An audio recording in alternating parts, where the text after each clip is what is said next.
90% of retail traders lose money. It is one of the most consistent statistics in the financial world, and it has remained largely unchanged for decades. This high failure rate isn't just a matter of picking the wrong stocks. Retail traders often follow highly visible public signals, the exact same signals that large-scale institutions can anticipate and move against with billions in capital. The standard moving average convergence-divergence crossover is the ultimate example. It's the first indicator most traders learn, and because it is so common, it serves as a predictable marker for when retail money is about to enter the market. While a trader sees a buy signal, a high-frequency algorithm sees a cluster of orders waiting to be filled. However, back-tested data reveals a specific modification to this tool, an anomaly that reverses the usual outcome. This setup has shown the potential for an 86% win rate, and today we are going to look at the mechanics that make that possible. The goal of financial freedom is often cut short because retail capital is moved into institutional accounts through the simple reality of market structure. To avoid this, you have to understand exactly how your entries are being used as liquidity for the biggest players in the room. When Gerald Apple created the MACD in the late 1970s, the market was a different world. Trading was a manual process of physical paper tape and shouting on exchange floors. The indicator was designed for a pace of business that no longer exists.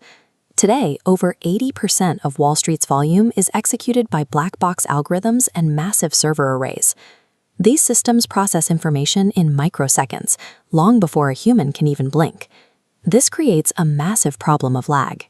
By the time a standard 12s, 26, and 9 crossover appears on your chart, the primary institutional move is often over.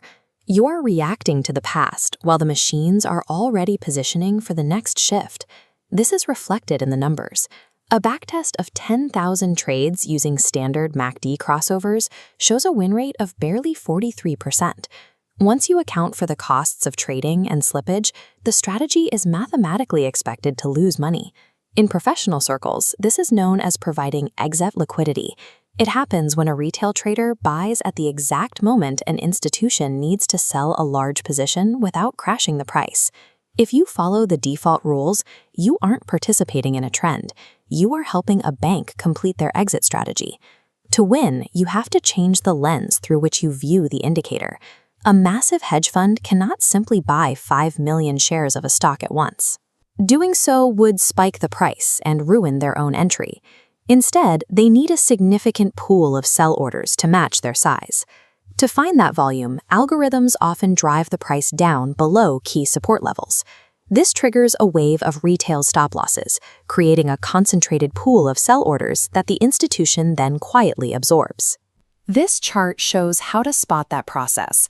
While the price on top is making a new lower low, the MACD histogram at the bottom is making a higher low.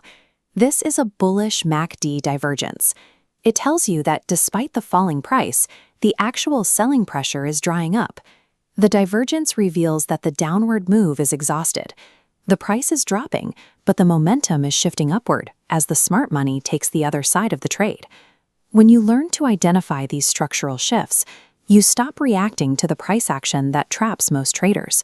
You begin to align your capital with the institutions that move the market, moving from being the prey to being the predator.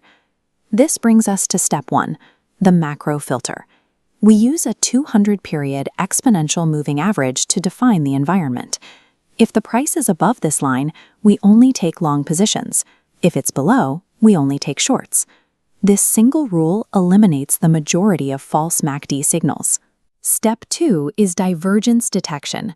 Once the trend is established, we wait for the price to break a recent support level while the MACD shows a clear higher low. This indicates that institutional accumulation is happening behind the scenes. Finally, step 3 is the zero-line trigger. We don't enter just because of the divergence. We wait for the MACD lines to cross above the center zero line. This acts as the final confirmation that momentum has officially shifted in our favor. For the entry, the stop loss is placed just below the recent swing low, and we set a target for a strict 2-to-1 reward-to-risk ratio. This formula works because it requires trend alignment, institutional tracking, and verified momentum to all point in the same direction before you ever open a trade. The real strength of this system is risk asymmetry. On every trade, you are positioning yourself so that your potential profit is twice as large as the amount you are risking. Because the triple filter identifies the point where a trend is most likely to reverse, you can use a very tight stop loss. This results in a small, controlled risk with a massive potential upside as the new trend accelerates. If you maintain that 2-to-1 ratio, the math is in your favor.